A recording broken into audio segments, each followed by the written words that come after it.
Buenas noches. Me alegra verlos. El tema de hoy tiene un significado muy interesante porque creo que después de la salvación, viene el amor de Dios hacia nosotros, un amor incondicional. Desde ese momento, cuando creemos en Jesús como nuestro único y suficiente Salvador, viene a morar el Espíritu Santo, que es parte del Dios Trino, que nos ayuda y siempre nos va a ayudar a amar a Dios, porque ese es el propósito. Y en el cielo y en la eternidad lo que vamos a estar haciendo juntos es estar adorando por los siglos al Señor. El tema de hoy bastante toral, es muy importante, y por esa razón yo quisiera que inclinaran sus rostros y le oraran al Señor para que esta reunión y lo que van a escuchar no solamente sea de aprendizaje, sino que ese aprendizaje intelectual, teológico, bíblico, baje al corazón para que Dios haga cosas extraordinarias, porque probablemente haya un corazón duro en este momento, o las personas que nos están escuchando hay cierto desánimo, una mala actitud hacia Dios, o cosas por el estilo. Entonces vamos a orar para que esta noche Dios nos pueda enseñar de manera sobrenatural y cambie pensamientos y conductas. Vamos a orar. Padre, te damos enorme gracias porque tú eres un Dios bueno. Tu palabra es viva y eficaz. No se le puede agregar o quitar porque es suficiente. 66 libros, 39 en el Antiguo Testamento, 27 en el Nuevo. Es tu voz escrita por siglos, por años.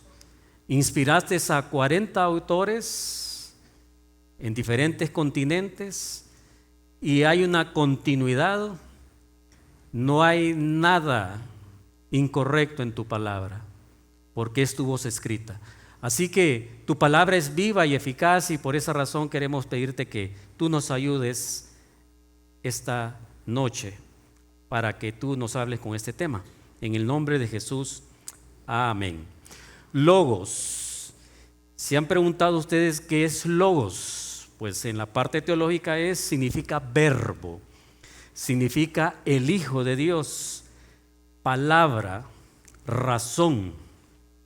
Y cada día es una oportunidad que ustedes y yo vayamos a este libro, no solamente en la mañana, no solamente en la tarde, sino en la noche, de estar meditando.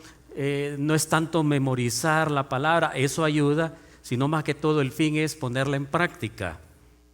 Ese es el propósito. Hay un verso que lo voy a leer en 3 versiones, que es el libro de Josué. Capítulo 1, verso 8, que es el verso que se ha indicado para esta reunión, y vamos a ver otros versos. Josué 1:8 dice, recordemos que Moisés muere, se levanta un nuevo líder, en este caso Josué, y en el capítulo 1, verso 8, es una instrucción, es un mandamiento. Dice lo siguiente: estudia constantemente este libro de instrucción, medita en él de día y de noche para asegurarte de obedecer todo lo que ahí está escrito. Solamente entonces prosperarás y te irá bien en todo lo que hagas. Esa es la traducción Nueva Viviente. La versión 60, que es la que vamos a agarrar el día de hoy, dice lo siguiente: nunca se apartará de tu boca este libro de la ley, sino que de día y de noche meditarás en él, para que guardes y hagas conforme a todo lo que en él está escrito, porque entonces harás prosperar tu camino y todo te saldrá bien.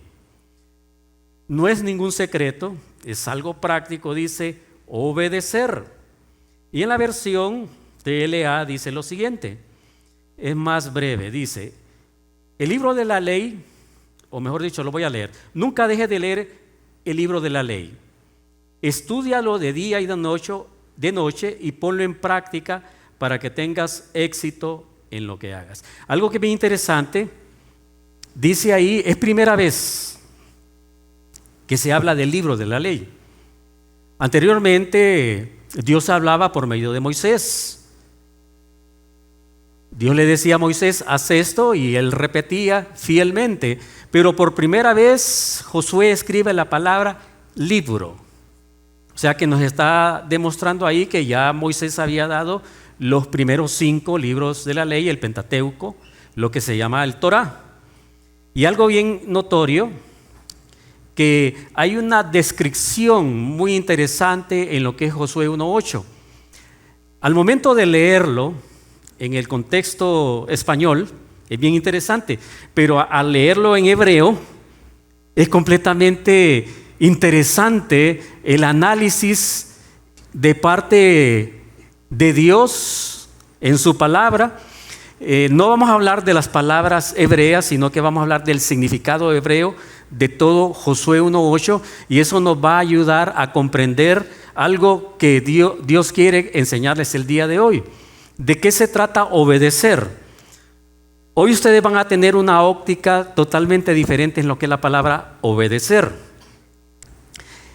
Bueno, dice ahí, nunca apartes de tu boca la ley de Dios. ¿Qué significa nunca en el hebreo? ¿Qué quiere decir Dios con respecto a esta frase? Nunca apartes de tu boca la ley de Dios. La palabra apartar en el contexto hebreo tiene 5 conceptos bien interesantes. El primero, no romper ningún mandamiento. ¿Eso qué significa? Somos pecadores. Todos fallamos aquí. Pecamos ayer, pecamos hoy y vamos a pecar el día de mañana. Pero hay pecados voluntarios y hay pecados involuntarios, que a veces uno no los quiere hacer y los hace. Por ejemplo, Pablo decía, miserable de mí, miserable de mí. Pero el punto aquí es llegar a comprender que Dios está interesado en replicar a Jesús en nuestras vidas. Estamos hablando de carácter. Otro significado en hebreo de la palabra apartar es extender en todo mi camino la palabra. O sea, al momento de caminar, en ciertas circunstancias, la palabra debe estar siendo evidente en mi vida. Mis actitudes, mi forma de hablar, mi forma de pensar, mi forma de ver las cosas, mi criterio acerca, que no es un criterio propio, sino el criterio bíblico. Otro concepto que es bien interesante de la palabra apartar es separar. Separar lo espiritual con lo carnal. Ustedes y yo sabemos muy bien cuando andamos nosotros en la carne. Recordemos que ya nuestra carne fue crucificada en la cruz. Pero ese viejo hombre todavía tiene algunos aspectos en nuestra vida que no nos hacen crecer. Actitudes que vengo arrastrando de hace 20 años, 30 años, las mismas áreas de pecado. Entonces la pregunta es, ¿qué está sucediendo en mi vida? ¿Estoy separando lo que es espiritual o lo que es carnal? Otro aspecto habla de delimitar, poner límites de acuerdo a la palabra de Dios. La libertad tiene un límite. Pasar de la libertad se convierte en libertinaje. Todo me es lícito, pero no todo me conviene. Entonces, la palabra de Dios me pone límites. ¿Para qué? Para no blasfemar el nombre de Dios. Y número 2, para que mi vida le dé honra y gloria a Dios. Número 3, para que no fracase. Y por último, que es lo más importante, es consagrarme al Señor. Eso significa apartar, consagrarme al Señor. Así como Dios con sus apóstoles, así como Dios con sus profetas, como hombres que fueron apartados para Dios, por ejemplo, como Samuel, el mismo Sansón. Entonces, de eso está hablando, apartar, que no se aparte de mi boca. ¿Por qué habla de la boca? Porque de mi boca sale lo que hay en lo interno de mi corazón. Mis actitudes demuestran algunas cosas, pero mi boca expresa lo que hay en mi interior. si son palabras adecuadas o son malas palabras o palabras que traen deterioro en la familia. Por eso aquí está hablando de poner en mi boca, no romper ningún mandamiento, extender en mi camino la palabra, separar lo espiritual con lo carnal, delimitar y consagrarme al Señor. Eso es, consagrarme al Señor significa ver dos cosas: la omnipresencia de Dios y la omnisciencia de Dios. Tengo dos maniquís aquí. Y esto me van a ayudar para que podamos ver la consagración a Dios. ¿Dónde está mi corazón? Si está un corazón consagrado al Señor es un corazón contrito y humillado. Un corazón que corre hacia Dios por aquellas cosas indebidas que se han hecho, pero va pronto a confesar al Señor, a abrir su corazón con una sola razón: que mi corazón no se endurezca. Porque en el proceso de nuestra vida hay fracasos, hay victorias, hay desánimos, pero nosotros los pastores hemos visto correr a hombres buenos y hombres buenas con el aspecto de que Dios puede utilizarlos y ya no están corriendo. Y esto con mucho cuidado, hasta pastores. Entonces, podemos ver que la consagración al Señor es sumamente importante. Entonces, estos dos maniquíes van a representar algunos escenarios con respecto a algunas preguntas. Primera pregunta: ¿cómo te comportas cuando está tu jefe? ¿Él está presente o ella está presente? Porque probablemente podamos ser empleados que trabajamos al ojo, o estamos trabajando por un salario, pero no estamos pensando en llevarle gloria a Dios. Que mi diligencia, que mi puntualidad, que mi integridad, que mi honradez no sea para agradarlos a ellos, sino para agradarle al Señor. Segunda pregunta: ¿cómo te comportas cuando estás con tu cónyuge? Fiel, no voltea a ver ninguna mujer. O ella no es muy coqueta.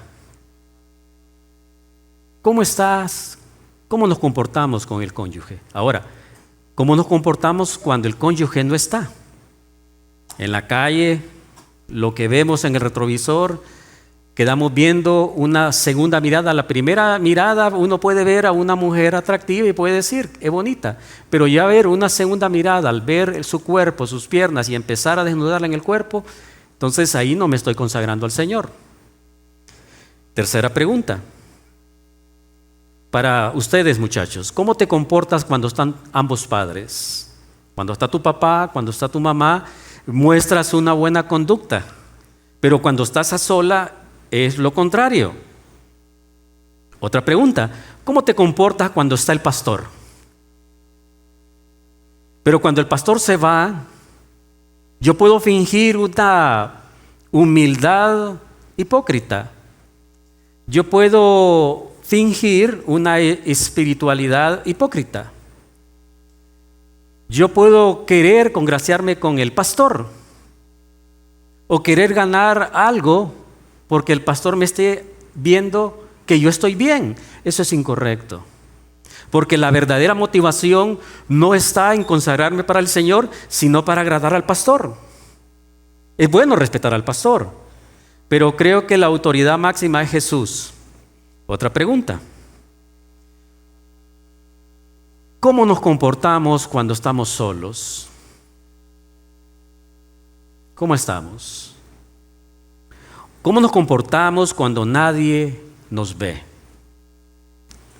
¿Qué tipo de pensamientos tenemos en nuestra mente?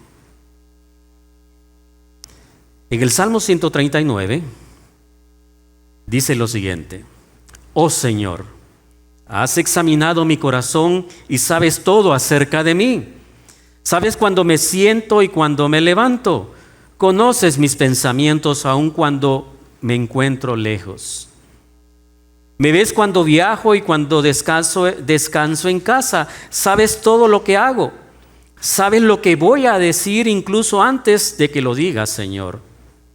Vas adelante y detrás de mí. Pones tu mano de bendición sobre mi cabeza. Semejante conocimiento es demasiado maravilloso para mí. Es tan elevado que no puedo entenderlo. Jamás podría escaparme de tu espíritu. Jamás podría huir de tu presencia. Si subo al cielo, ahí estás tú. Si desciendes a la tumba, ahí estás tú. Si cabalgo sobre las alas de la mañana, si habito junto a los océanos más lejanos, aún ahí me llegarás tu mano y me sostendrá tu fuerza. Podría pedirle a la oscuridad que me ocultara y a la luz que me rodea, que se convierte de noche. Pero ni siquiera en la oscuridad puedo esconderme de ti. Para ti la noche es tan brillante como el día. La oscuridad y la luz son lo mismo para ti. Cuando dices nunca se aparte, tu palabra de mi boca está hablando de consagración. De esos 5 puntos, pero el número 5 es el más importante, porque a veces nosotros nos comportamos bien cuando vemos a otras personas que me están viendo, pero olvidamos la omnipresencia de Dios y nos olvidamos de la omnisciencia de Dios. Porque la palabra, el logos, es para estar viviendo la presencia de Dios. Él está aquí. Nadie lo puede ver. Nunca aparte de tu boca. No debo decir además algo incorrecto, nada corruptible, porque mi boca me hace libre o me esclaviza. Somos dueños de lo que callamos y esclavos de lo que decimos. De noche, de día y de noche meditarás. ¿Qué significa esto? Esto es algo muy profundo. Cuando lo llevamos al hebreo, encontramos algo sumamente interesante. Significa reflexionar profundamente en la mente, incluso gemir por la palabra. Es una combinación mental y verbal. Es reflexionar en la palabra, pensar y darle una contemplación a mi vida de acuerdo a la palabra. Porque si ustedes y yo no meditamos en este libro, ¿quién nos va a enseñar? Netflix, Disney, otras series, Hollywood, pensamientos humanistas. Por eso en la Biblia dice, en Isaías, va a venir tiempo que a lo bueno se le va a llamar malo y a lo bueno malo. Hoy estamos viendo un mundo que convulsiona, familias que se van deteriorando por falta de estar consagrándose al Señor y sobre todo no estamos meditando en la palabra. Algo que es bien interesante, voy a leer una porción del Proverbio 7. Hay algo muy importante en lo que les voy a leer. Dice lo siguiente: hijo mío, recordemos que el libro de Proverbios fue diseñado para los jóvenes. Claro que nosotros los más jóvenes de avanzada edad, podemos aprender. El libro de Eclesiastés, como lo he repetido en reuniones anteriores, fue diseñado para los jóvenes que se alejan del Señor. Pero aquí está hablando de un joven que está teniendo una relación profunda, un hombre consagrado al Señor. Dice aquí: hijo mío, guarda mis razones y atesora contigo mis mandamientos. Guarda mis mandamientos y vivirás. Y mi ley como la niña de tus ojos. Lígalos a tus dedos, escríbelos en la tabla de tu corazón. Di a la sabiduría, tú eres mi hermana, y a la inteligencia llama pariente. ¿Para qué? Para que te guarden de la mujer ajena y de la extraña que ablanda sus palabras. Este verso es importante, porque mirando yo por la ventana de mi casa, por mi celosía, vi entre los simples, consideré entre los jóvenes a un falto de entendimiento. ¿Quién está siendo inteligente aquí? El que está dentro de la ventana. Nosotros, el cuadro que nosotros nos debe guiar y cuidar es la palabra de Dios. Si yo me salgo de la ventana, como ese simple que está ahí, yo cometo errores. El sentido común es bueno siempre y cuando vaya amparado con la sabiduría de Dios. Porque la sabiduría del mundo es terrenal, es diabólica. Mis pensamientos probablemente no sean adecuados con la palabra del Señor. Por esa razón tenemos que meditar, porque nosotros somos muy malos, somos malvados. Nuestra inclinación al pecado podemos cometerlo en fracción de segundos. Pero aquí el que está dentro de la celosía es una persona sabia. No tenemos que salirnos de la ventana. Porque primero dice, guarda mis razones, atesora mis mandamientos, guarda mis mandamientos y vivirás. Mi ley como la niña de tus ojos, lígalos con tus dedos, escríbelo en la tabla del corazón. Está hablando del cuerpo humano. Está hablando de esa obediencia. Estudiemos otra palabra. Dice asegurar. La palabra asegurar en el hebreo significa estar firmes, no titubear. Lo bíblico es bíblico y lo que es carnal es carnal. O sea, nosotros no tenemos que comportarnos bien porque una persona me está viendo. Quien me está viendo es el Señor y no me puedo ocultar de Él. El propósito de la palabra del Señor es tener ese poder de Dios para crecer en madurez y darle la gloria a Dios. Todos aquí fallamos, pero algo que hace la diferencia es el quebrantamiento. Entre más busco al Señor y su palabra, que es el deseo del Señor en ser una réplica de Jesucristo en mi vida. Cuando habla de prosperidad aquí en Josué, no está hablando de una prosperidad financiera.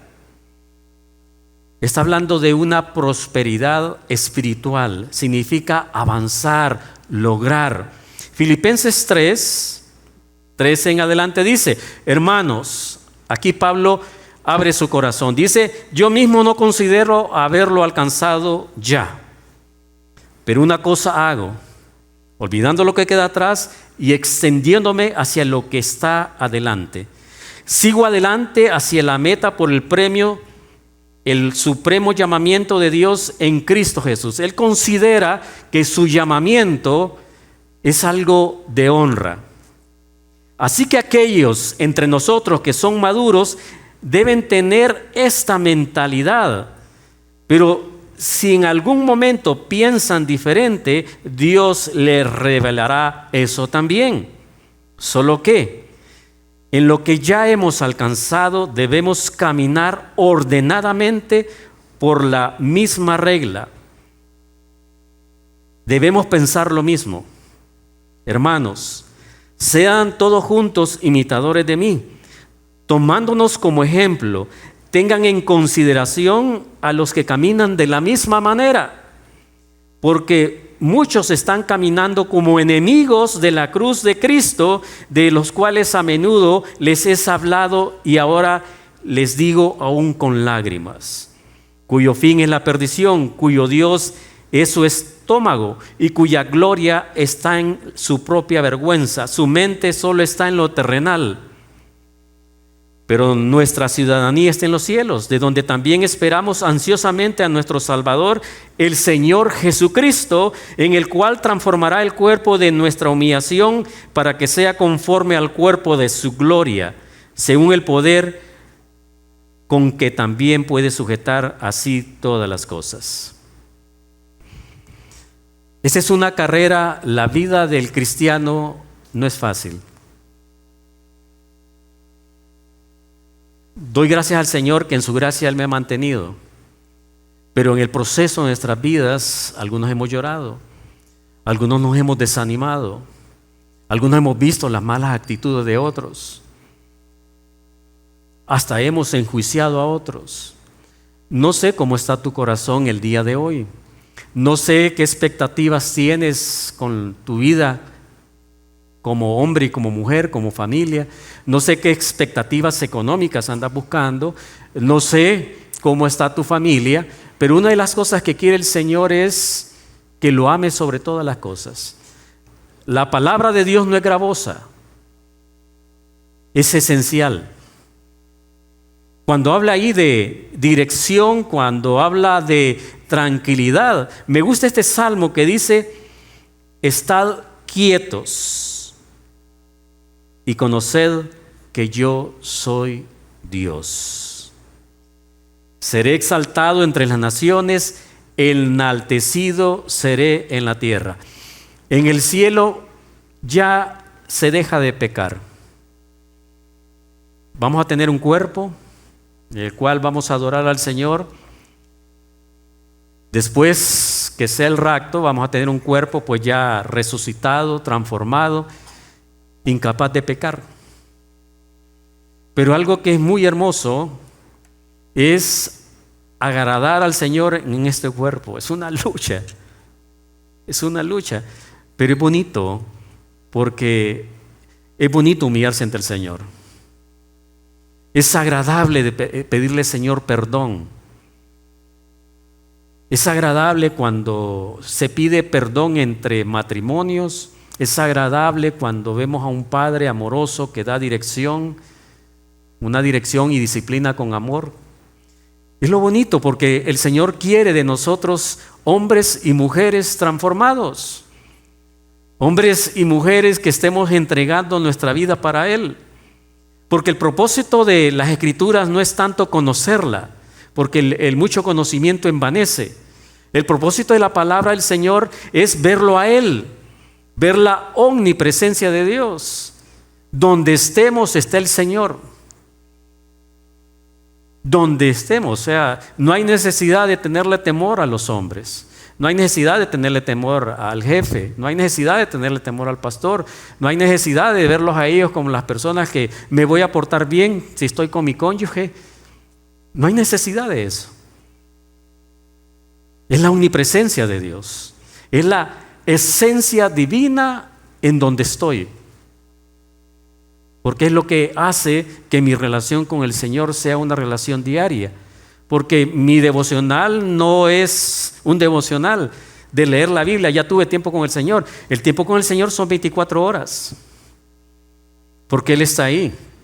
Él está observando mi trabajo. Él está observando cuando yo ofendo a mi esposa. O viceversa. Estad quietos, por eso en Filipenses 4 al 7, dice lo siguiente en la versión, me gusta la palabra preservada: regocíjese siempre en el Señor. Una vez les digo, regocíjense. Que su amabilidad sea evidente a todos los hombres, el Señor está cerca. No se inquieten por nada. Al contrario, en todo, mediante oración y súplica con acción de gracias, sean presentadas sus peticiones delante de Dios. Y la paz de Dios, que sobrepasa todo entendimiento, guardará tus corazones y sus pensamientos en Cristo Jesús.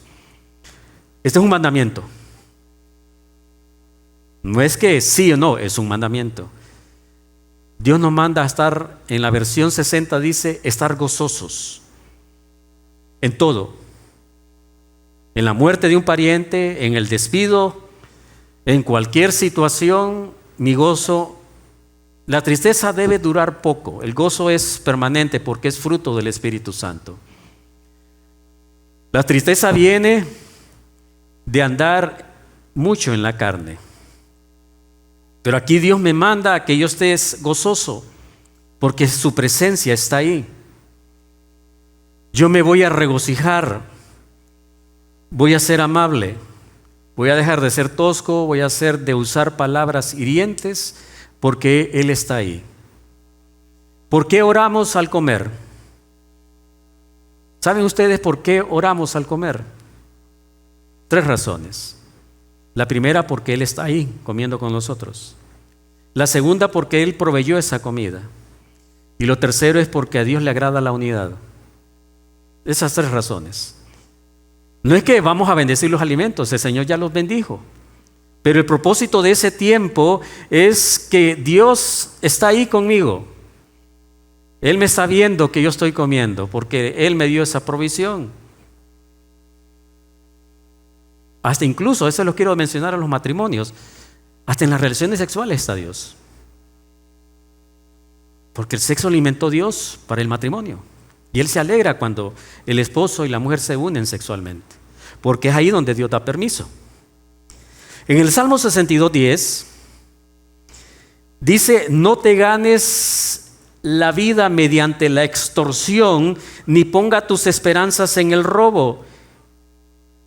Y si tus riquezas aumentan, no lo hagas el centro de tu vida. Es bien ubicador este Salmo 62:10. No te ganes la vida mediante la extorsión, ni pongas tu esperanza en el robo, y si tus riquezas aumentan, no las hagas el centro de tu vida. Nosotros somos facilitadores en hacer ídolos. A veces nosotros criticamos a los abuelos que salieron ahí del Éxodo y digan qué idólatras eran estos. Pero nosotros también podemos idolatrar, sutilmente, hasta la iglesia podemos idolatrar. Podemos idolatrar a nuestros padres, al cónyuge, a nuestros hijos, a nuestros jefes, porque estamos trabajando por el ojo. Cuando yo trabajo por el ojo, significa que mi ídolo es mi jefe. Cuando yo pienso mucho en las riquezas, quisiera ganarme la loto, cosas por el estilo, salir de mis problemas, buscar otro tipo de ganancias, yo no me estoy consagrando al Señor. Cuando yo estoy ubicado en la palabra de Dios, porque la palabra de Dios es la presencia de Dios en mi vida. Aquí está escrito, pero el Logos es el poder del Espíritu Santo obrando en mi vida. Que la gente me vea que yo estoy pasando tiempo con Dios, que mi palabra es la prioridad. Por ejemplo, en las relaciones conyugales es importante eso, la presencia de Dios. Juan 14:27 dice: paz les dejo, mi paz les doy. No se la doy a ustedes como el mundo la da. No dejen que su corazón sea afligido o intimidado. Miren qué interesante lo que está diciendo aquí Jesús. Paz les dejo, mi paz le doy. No se la doy a ustedes como el mundo la da. ¿Cómo la da el mundo? La da en cuentagotas, la da de acuerdo a la prosperidad, a la salud. No está hablando de ese tipo de paz. Y dice ahí: no dejen que su corazón sea afligido. El mandamiento aquí es no dejar que las cosas del mundo me atrapen, no dejar que la inquietud, la incertidumbre, las preocupaciones de este mundo. Por eso el Señor nos dice en su palabra en el Nuevo Testamento que no debemos buscar los deseos de los ojos, los deseos de la carne y la vanagloria de la vida, porque estas tres razones Satanás las utiliza de una manera muy estratega. Porque tenemos necesidades todos, necesidades económicas, emocionales, espirituales, de toda índole. Pero yo debo tener la paz de Dios. Él está ahí, es una promesa. Quisiera que me pusieran el alfabeto hebreo, por favor. Bueno, ahí a grosso modo se ven. Son 22 palabras. Hoy vamos a descubrir algo muy interesante. ¿Quién de ustedes ha leído el Salmo 119? Son 176 versos. Y mucha gente no disfruta el Salmo 119 porque es muy largo. Pero es el Salmo, todos los salmos son hermosos. En lo particular, no sé quién escribió el Salmo 119, pero el que lo escribió era un hombre amante de la palabra. No sé quién lo escribió. No sé si fue David, no sé si fue Esdras, no sé quién lo escribió. El Salmo 119, hay un apócrifo ahí, perdón, no es un apócrifo, perdón la palabra, hay 22 palabras distribuidas en 8 versos. Por ejemplo, del 1 al 8 está la palabra Aleph, o sea que el alfabeto hebreo se comienza de izquierda a derecha. Así se escribe el hebreo. ¿Por qué 8? Según dicen los teólogos, habría que estudiar, esto no es bíblico lo que les voy a mencionar, pero los estudiosos de la teología dicen que el número 8 representa un nuevo camino, un nuevo nacimiento, una nueva ruta. Entonces, cuando leemos las 22 letras en el Salmo 119, es en cada 8 versos, yo meditar qué es lo que me está diciendo Dios en los primeros 8 versos. Porque no fue escrito al azar. El Salmo 119 habla de la palabra. De la palabra habla. ¿Y por qué a Dios le interesa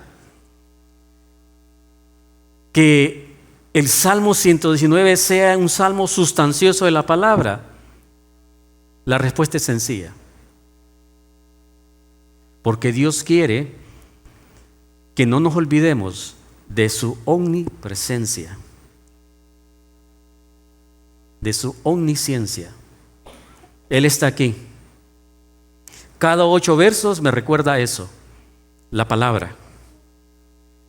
Me encontré con una porción bíblica en Jeremías, capítulo 31, aunque Jeremías 30 también es interesante. Mi libro favorito es el libro de Jeremías. Yo disfruto cada momento el libro de Jeremías, y el capítulo preferido para mí es Jeremías 32. Ese es mi capítulo preferido. Jeremías 31 dice lo siguiente: oí a Israel decir: me disciplinaste severamente como un becerro que necesita ser entrenado para el yugo. Hazme volver a ti y restáurame, porque solo tú eres el Señor mi Dios. Me aparté de Dios, pero después tuve remordimiento. Me di golpes por haber sido tan estúpido. Estaba profundamente avergonzado por todo lo que hice en los días de tu juventud. Fuerte el verso. No hay necesidad de estudiarlo, es claro. Jeremías 31:30 dice: cada persona morirá por sus propios pecados. Los que coman las uvas agrias serán los que tengan la boca fruncida.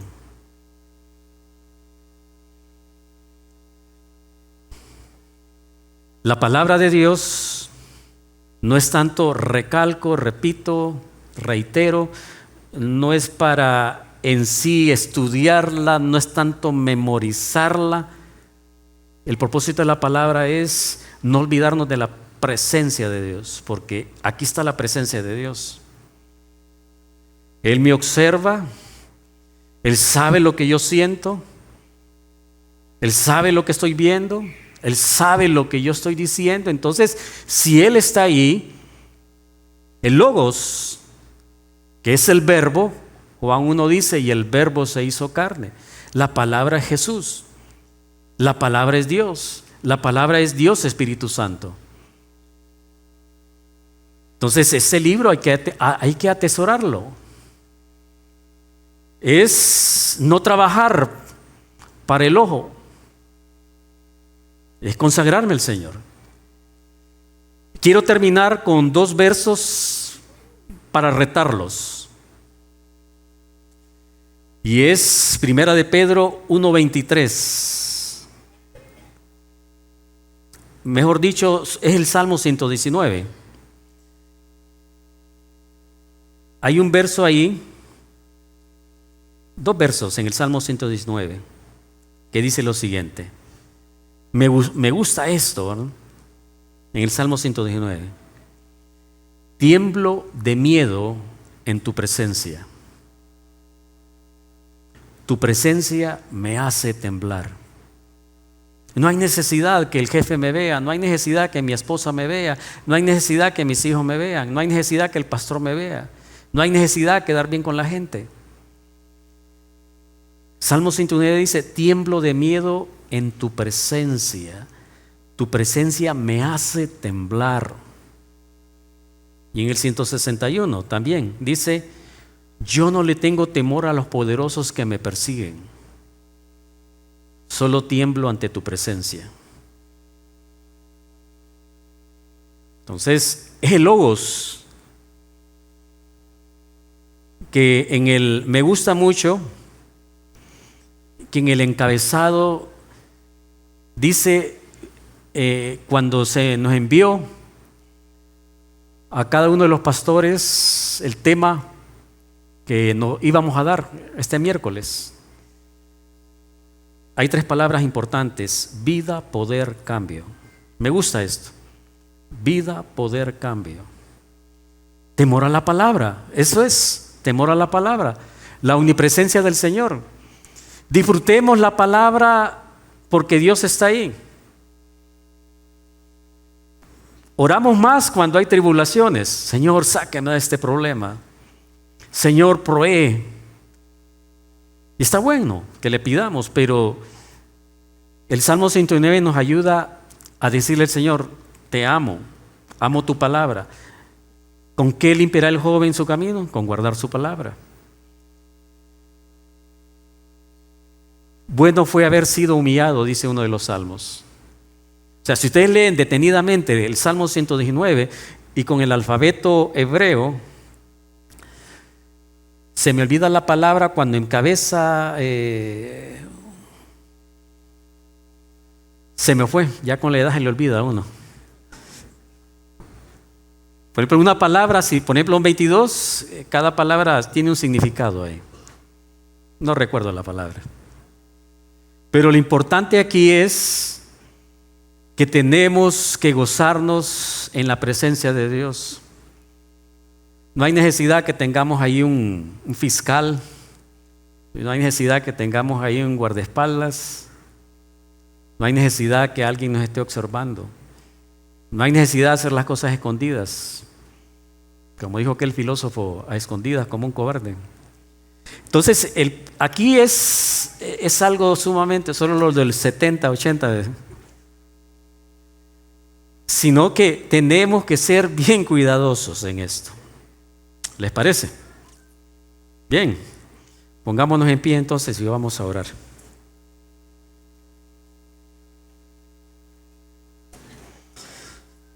Padre, gracias porque tú eres un Dios bueno.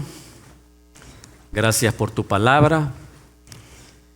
Señor, realmente tú eres un Dios tan espléndido, tan exquisito, soberano, eres poderoso. Eres un Dios, no hay una palabra, Señor, que en este momento pueda decirte, pero eres tan grandioso, que siendo nosotros infieles, tú permaneces fiel. Además de regalarnos la vida eterna, nos regalas una carta de amor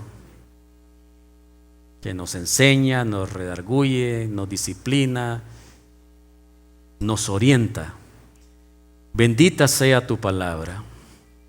Gloria a ti por los siglos de los siglos. Quiero pedirte por este grupo de personas y las personas que nos están viendo, que de ahora en adelante, Señor, atesoren tu palabra, que no la vean como un libro lleno de tinta, sino un libro que transmite esa voz tierna, firme, que nos enseña a vivir esta vida.